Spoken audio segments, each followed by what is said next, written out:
What's up everyone, and welcome back to HateWatchers. Today we're sailing on ahead with our coverage of Skeleton Crew with episode 5 entitled, You Have a Lot to Learn About Pirates. Let's blast off right into the breakdown, which means spoilers ahead. We open up in a depressing office where Wim's dad is having difficulty playing Path of Exile with all these people hovering around his desk. He meets with his mistress, who has a lot of junk in her trunk, and she gives him a bomb to help him get off work early. He goes back to his desk where he tries to quickly email in a bomb threat. However, a security droid gets suspicious of his profuse sweating. But his skin color clearly is also playing a role here. The droid asks to see his hands to make sure he's not touching himself again, but Wim's dad is having difficulty complying. He gets sent to the principal's office for adults, but it's Ferngully's mom, and the two get to work on a plan to get their kids back. Back with the Skeleton Crew, Ferngully and Nawood are arguing about who's going to turn Smee on, but it becomes clear that they're talking about two different things.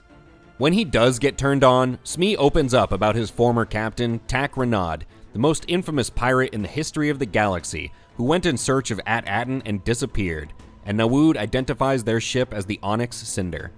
Fully turned on, Smee breaks free, and they set course for Renaud's hidden lair as the droid tells the young children tales of murder and prostitutes along the way.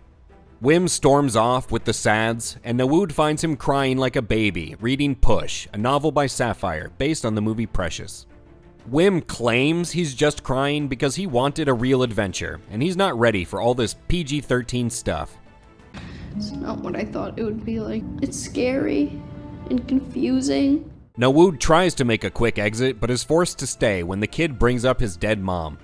The 50-year-old man then gives Wim an inspiring speech that's undercut by him ending it by urging Wim to forget his parents. Then he uses the Force like a parlor trick. The Onyx Cinder and its new crew arrive on a new planet in search of Renaud's lair, only to find that it, like everything else, has become a tourist trap.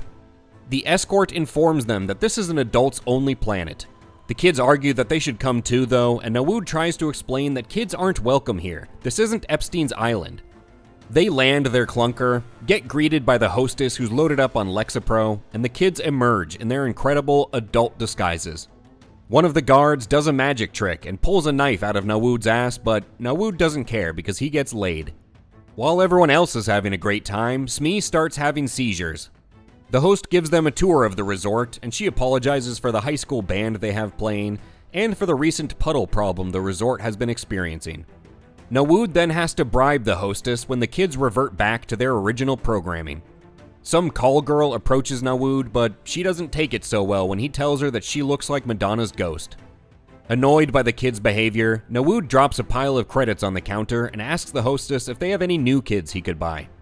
Everyone piles into their luxury suite, but Nawood is worried that they're now in danger, and Smee immediately ruins the experience by drawing an inappropriate symbol on the table. After they divide up into teams to go search for Renaud's lair, Madonna's ghost calls the vampire wolf to collect Nawood's bounty. A hut gobbles down a waiter as Ferngully, Wim, and Smee look down on the pools of steaming hot shit below. Meanwhile, a guard challenges Nawood, Cyclops, and Neil to a race, but the three of them cheat and get a head start. Down below, the other three find Renaud's inappropriate symbol, but knocking on it inadvertently releases the Kraken. Nawood, Neil, and Cyclops are winning the race when some other guards corner them. The guard tells them that they're under arrest for running without a license, but Cyclops calls the guard a fat, stupid bitch. Cyclops then pulls out an itty-bitty wrench, gets metal as fuck when she says "burn in hell, fatty," and releases an explosion of steaming hot shit on the guards as Nawood cleans up the rest. Smee comes to get them to go help Ferngully and Wim, but it's too late. They've already been pulled into an awkward conversation in a sauna with Cthulhu.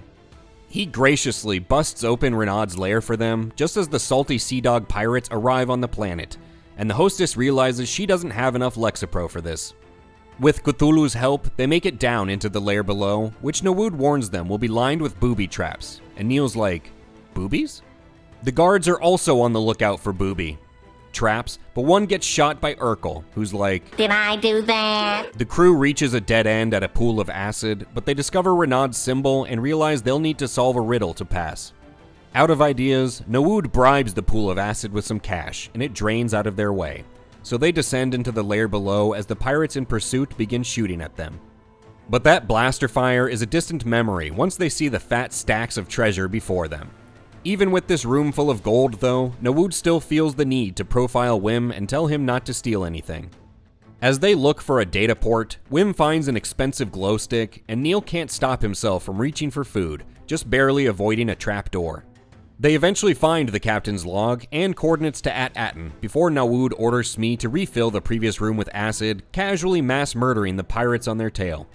You can still hear their dying screams as Nawood plays a video diary of Captain Renaud, an entry that has to be heavily censored due to profanity and nudity. But in the log, he mentions that Atten is the last Old Republic mint, and Wim's like, I never got any fucking mints.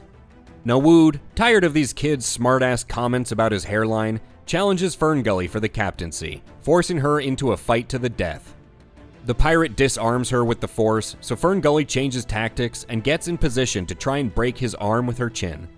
When it's not going her way though, she tries to use the overplayed, "We're just kids" defense. But Wim steps up holding a lightsaber and he says, "My dad's a big fat lawyer, so I'm gonna hurt myself, and then he's gonna sue you."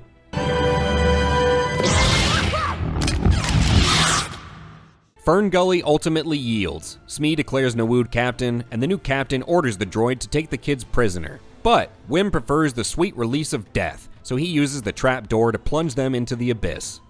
Nawood, afraid of a lawsuit, collects the evidence, but forgets to also grab Wim's toe, and the episode comes to an end. As mentioned in the last video, I'm skipping the rating for this episode. They've all been getting the same rating for the same reason. That being said, this episode was probably the most fun I've had watching the show so far. It was definitely the goofiest, most lighthearted episode yet, until the end at least, but this is largely what I expected from this show. This episode was another nice little self-contained adventure on a new planet in the vein of A Pirate's Tale, but it also managed to feel a little more like Star Wars than preceding episodes. And the cherry on top was that everything looked incredible, to be honest. The planet they traveled to, all of the ships, the resort, even this hungry hut taking a soak looked great. The episode even had a nice little moment of inspiration when Nawood tries to cheer up Wim. If you can overlook a 50-year-old stranger telling a kid to forget about his parents, of course. Funny enough, there were two moments in this episode that mirrored scenes from Kenobi that were absolutely awful in that show, but totally work in this show. With Kenobi, we were supposed to get a serious show, focused on the defeated Jedi Master, sullen after the fall of the Republic and the Jedi Order, and who believes he's failed in letting his fallen apprentice succumb to the dark side and help lead the Ascendant Empire across the galaxy. Yet, Kenobi still gave us hilariously stupid scenes like a group of mercenaries utterly failing in chasing down a 6-year-old, or that same 6-year-old sneaking out of one of the top 5 most secure Imperial locations in the galaxy under a trench coat.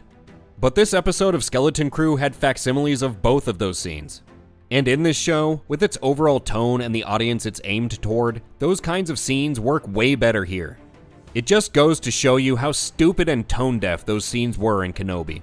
As for the ending, I think Nawood's turn was telegraphed pretty hard, but I don't expect too much subtlety in a show like this. It was inevitable that he would eventually choose greed over empathy. He's a pirate after all. And just as inevitable is the eventual scene where he'll choose to save the kids in some way and redeem himself. Lastly, I suspect Nawood's powers end up being some kind of trick, and in the last episode they'll think he's using his powers to pull an object to them, but it'll actually be Wim who discovers he has the Force. It's a pretty specific prediction, but I think it's pretty plausible with how the story's going. But yeah, I don't have much more to say about this one. It was fun, and it's clear that that's what they were going for here. I know you're probably not watching, but were you at least impressed with the visual quality of this episode? Do you think this episode at least seemed fun? Do you have a problem with this show tending to be more of a pirate adventure than an out-and-out Star Wars show? Let us know in the comments below. Also remember to like the video if you liked it, and subscribe to HateWatchers to stay up to date on Skeleton Crew. Thank you for watching this lightsaber safety PSA with us today, and we'll catch you on the next one.